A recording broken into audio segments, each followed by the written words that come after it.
And I cry on TV. I did. Aw. And immediately the guys from the band Red sent me like joking memes of me crying on TV. Thanks, guys. Hey, I'm Nick, I'm Jason from Building 429. and you're watching Bandkind. Bandkind. Awesome.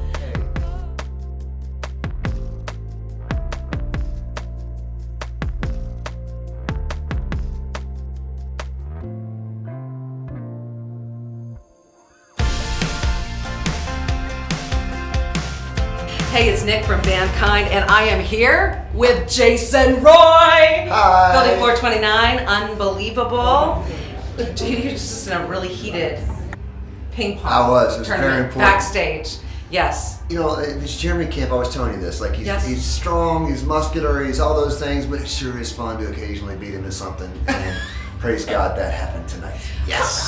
All right. Obviously, it wasn't arm wrestling. Obviously. Oh my Yeah, gosh. love that guy. Oh my gosh. Love him. He's a dear brother of mine. Jason Roy took the stage and really talked about some really personal things, and I didn't know that story. I don't know why I didn't know Yeah. that story about you. I mean, I've known Building 429 for so long and Yeah. been in the industry a long time alongside playing your music at radio, and give me a little backstory Yeah, I about mean, you know, you. backstory for us is that I grew up in a humble, I say it like this, a humble family. And then if I'm getting real, I grew up in a poor family. Like, you know, like, I look back on it now, I'm like, you know, we were okay. But I now know, you know, I was hand-me-down clothes. I was like, we never got new clothes, and I only had like one thing to wear that I, you know, wear. And Mom was working a bunch of jobs, you know, to figure out how to take care of us as a family, as a kid. And I'm the oldest. I had two younger sisters, and you know, my dad and Mom got divorced when I was young. Mom got remarried, and we started bouncing around the country. I didn't know it at the time, but it was because my mom was trying to kind of shield me from Dad's decisions and stuff. And long story short, you know, music became a part of my life because of my mom. Her dad is still a Southern gospel singer today. Wow. She's one of 5 sisters. They all sing Southern gospel, and so for them, it was Southern gospel or nothing, and there was no world in which a career was possible doing this, you know. And honestly, I didn't know if a career was possible either. I just knew that God had given me something, and when I played music and sang, people seemed to react to it. Right. And it's the wildest thing, you know. I had to go through some tough, very difficult times. First guitar that I was ever given, electric guitar that I ever had, my parents couldn't afford it, so my youth pastor took me down the road. He bought it, Wow. and he saw something, you know. And of course, it's an odd thing to say this, but in those days there weren't really worship bands, like, you know, like it was piano and organ Yes. in the church. So a kid with an electric guitar wanting to worship God, you know, I was like back in the DC Talk days, you know, and people weren't sure if parents were like, I don't know about this DC Talk thing, you know. So anyway, I think what really got a hold of me, and I've told this before, but when I heard Third Day for the first time, I heard Mac, I was like, okay, so I actually got kicked out of choir because they said I sounded like me. I would never blend real good because they'd always hear me. Yeah. So when I heard Mac for the first time, I was like, oh, I think I might be able to use my voice in that way, and you know, started recording. God just created a miracle in my life. I mean, it didn't make any sense. I had no path, Wow. no way to get here. Yes. Literally was told multiple times, like, you'll never sing with Stephen Curtis Chapman. You'll never, you know, and it wasn't people that didn't mean well. Like, Right, their right. heart was, hey Jason, you'll be the first to graduate college if you go to college. Like, you could be the one that breaks this poverty Yes. thing in our family. And of course, here comes this kid that's like, I'm throwing it all away and I'm going for Jesus to play music, and they're like, no, you know, just go to church on Sunday, you know. Yeah, exactly. Anyway, so and the miraculous happened. You know, like, I was a 1 in a million. We worked as a band. We worked so hard and just had a vision. And then it's the craziest thing. We played for 17 people one night in Wilmington, North Carolina, our little nobody band. And we got invited by a band called Sonic Flood to go on tour with them. We were independent. It didn't make any sense. Yep. We drove overnight, and the next night we walked on stage in front of 10,000.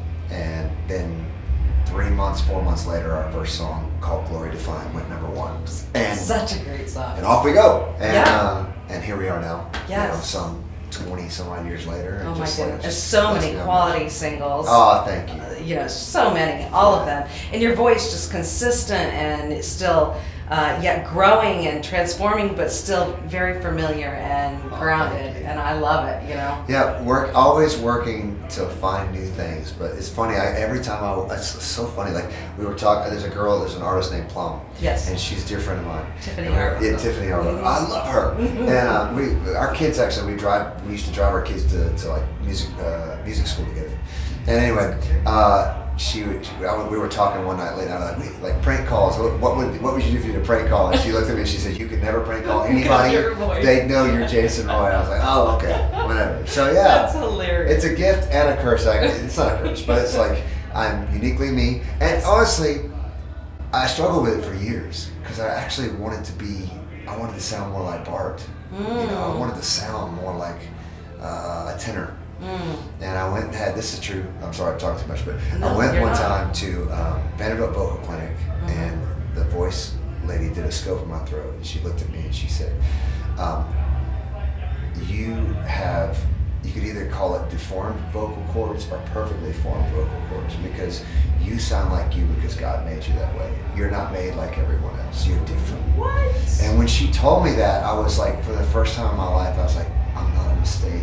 And this voice that I wish God made me to sound this way. Yeah. And it's funny because my mother-in-law, when I met her the first time, said, you need to stop smoking. And I was like, I don't, I promise. But anyway, so here it is. This is what I've been given. Oh my goodness. That's good. Yeah, all this time. And we've played music for the past maybe 3 singles where your daughter has sort of been in the mix. Yeah. You know, I've emailed you a couple times and gone, is this your daughter I hear in the background? And it is. Yes. Yeah, both my daughter and my son are incredible musicians. My son played drums for Building 429 all summer last summer. I did not Amazing know that. drummer, just killed it.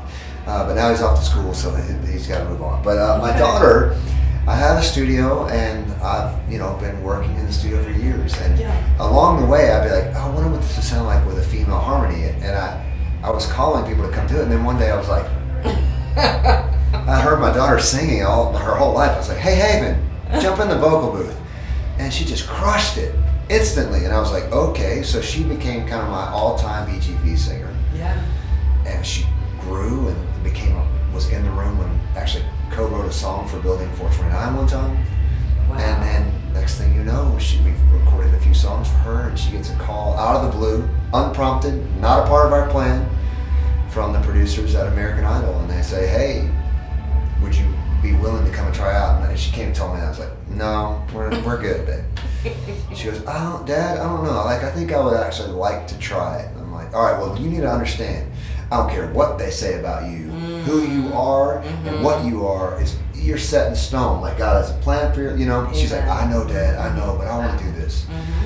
And so, craziest thing, she went through the first auditions, and she let me play guitar. She didn't have to. She can play guitar. But she let me play guitar for her. Okay.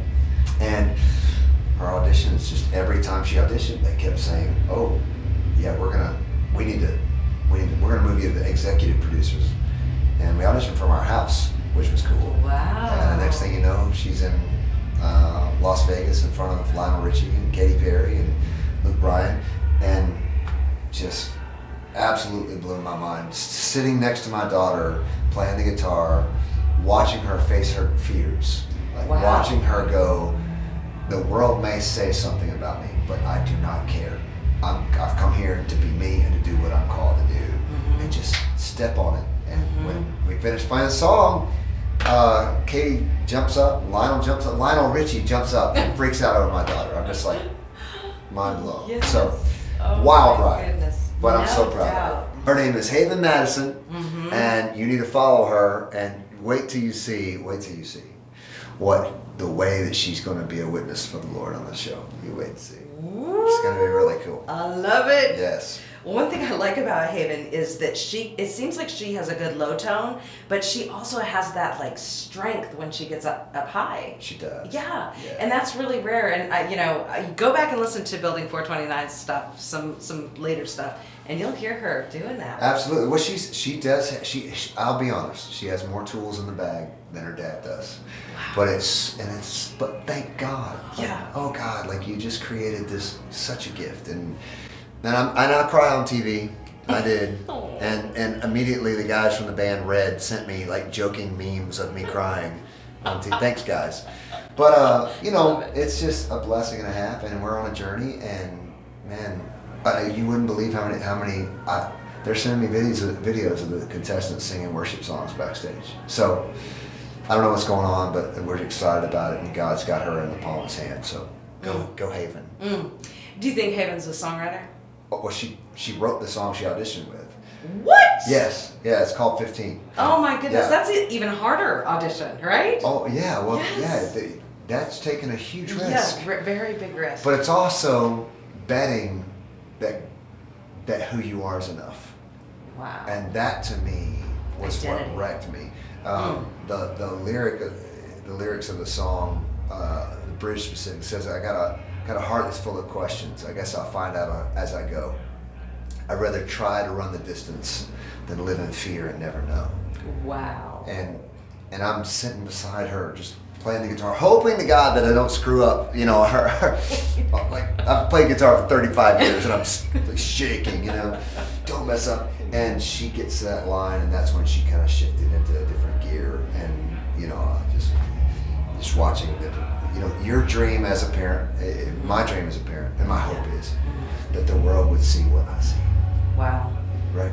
That the world would see her for who she is, and because it's not always that way. Sometimes they go to high school or whatever, and they're told all these lies about who they are. And for that moment, she was seen for who she was. And shockingly, the commentary online there's not been anything.